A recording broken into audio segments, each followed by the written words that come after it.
Hello, my name is Kamran, and today with my teammates Ansar and Nikita, we're going to present our project on economic performance of EU member states. We looked at all 27 member states and analyzed the data from 2019 to 2025 using three analytical lenses.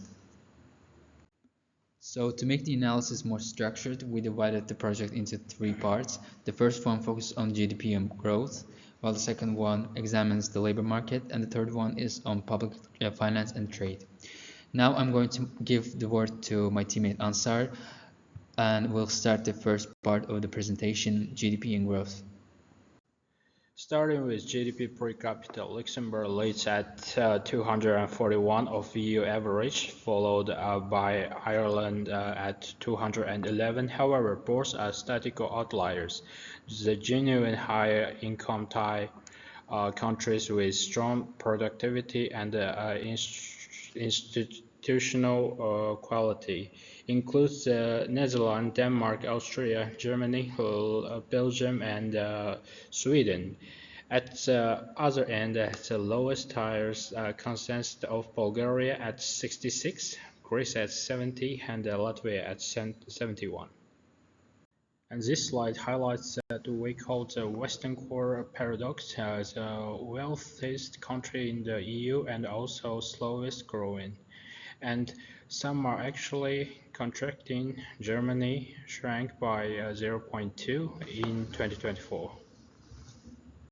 In contrast, the picture in Southern Europe is one of the recovery and the resilience. Spain grew 3.2 in 2024, Greece 2.3, and Malta an impressive 5.9, and Central and Eastern Europe tells a different story. One of the sustained convergence through EU integration.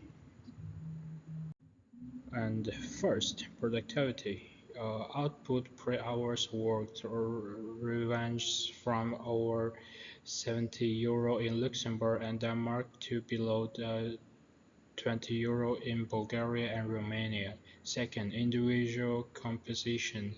Third, trade openness, small opens economic like Luxembourg, Ireland, and the Netherlands show very high GDP per capita, partly because their trade to GDP ratios often exceed 100%, and fourth, its institutional quality.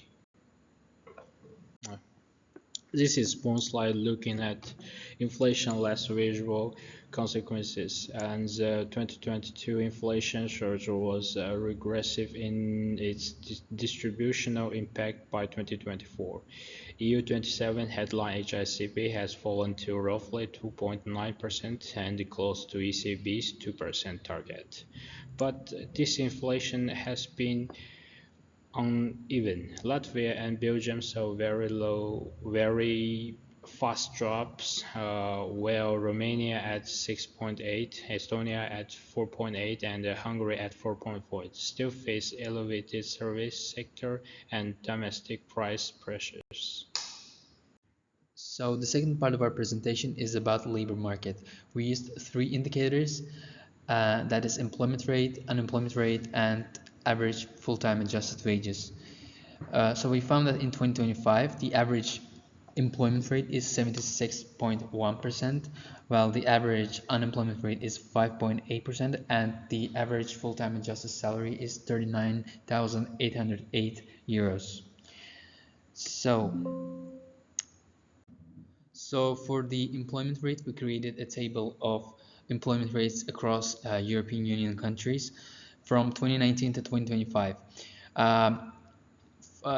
By the way, employment rate is the ratio of number of employed persons to population of working age multiplied by 100.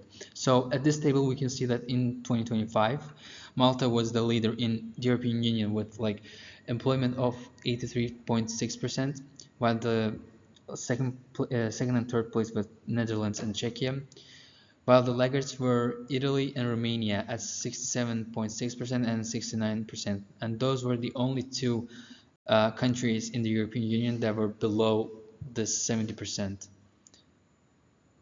So the next is unemployment rate. Unemployment rate is the ratio of unemployed persons to labor force multiplied by 100.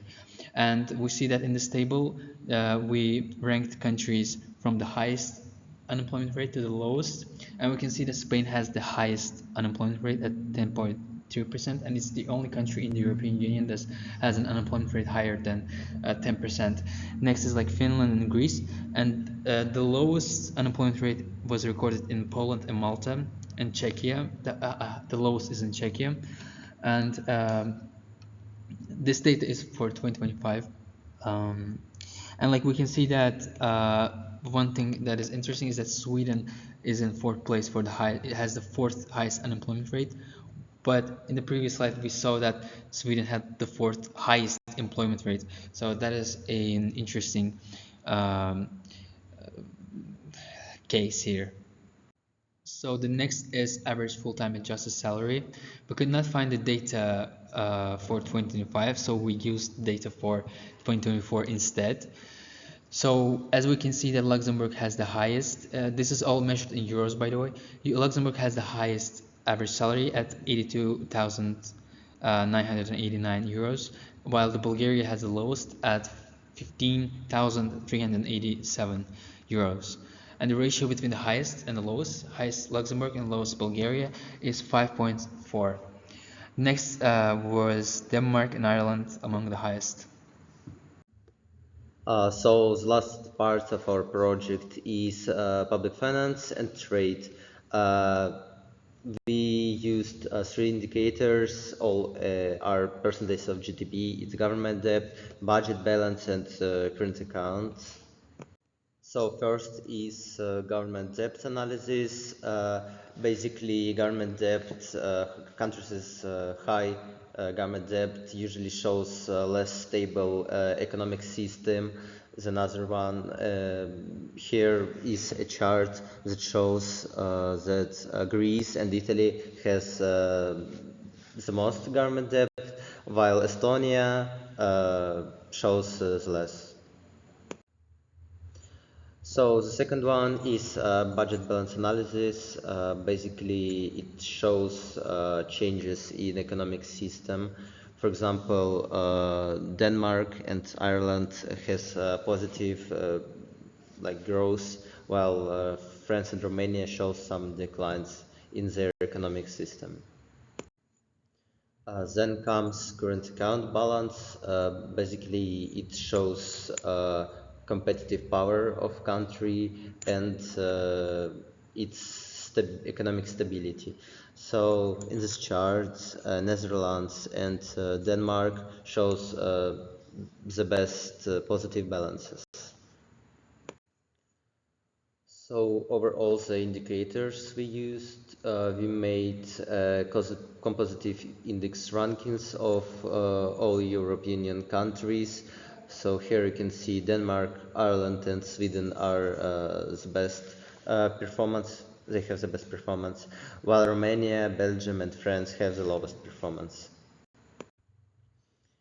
In this slide, you can see performers' reasons.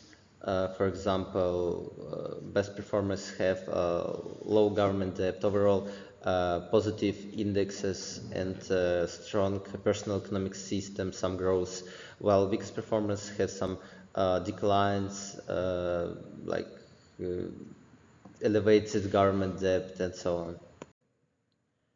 All in all, we measured economic power of European Union countries. We made some takeaways. You can see them on the screen now on the slide. So thanks for your attention and have a great day.